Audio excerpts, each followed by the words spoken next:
పెళ్ళాం అలిగి వెళ్ళిపోతే ఆ కోపాన్ని విమానాల మీద చూపించి బెదిరించి వాటి మీదన పద్దాక బాంబు బెదిరింపులు చేస్తే దానివల్ల కోట్ల రూపాయల నష్టం వచ్చిన ఉదంతం ఇప్పుడు బయటకు వచ్చింది.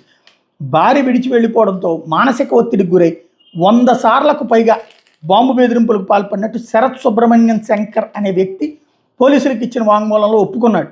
తమిళనాడులోని తిరునెల్వేలి జిల్లా అంబసముద్రానికి చెందిన శరత్ అమెరికాలో ఇంజనీర్గా పనిచేస్తున్నాడు. అక్కడ నుండి తమిళనాడుతో పాటు పలు రాష్ట్రాల విద్యా సంస్థలు, వాణిజ్య ప్రాంగణాలు, డీజీపీ కార్యాలయాలు బాంబు పెట్టినట్టు బెదిరింపులకు పాల్పడేవాడు.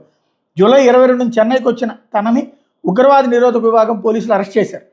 పుళల్ జైల్లో ఉన్న అతన్ని పోలీసులు కస్టడీలోకి తీసుకుని ప్రశ్నించారు. తన భార్య దూరం అయిందని, ఒత్తిడితోనే ఈ బాంబు బెదిరింపులకు పాల్పడ్డానని, దాని మూలంగా ఒక రకమైన తృప్తి కలిగేదని చెప్పుకొచ్చాడు.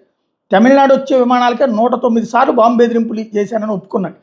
అతని చర్యల కారణంగా విమానాశ్రయాలు, విమానయాన సంస్థలకు కోట్ల రూపాయల నష్టం వాటిల్లినట్టు శరత్ మీద మరో 2 కేసులు నమోదు చేశారు ఇప్పుడు.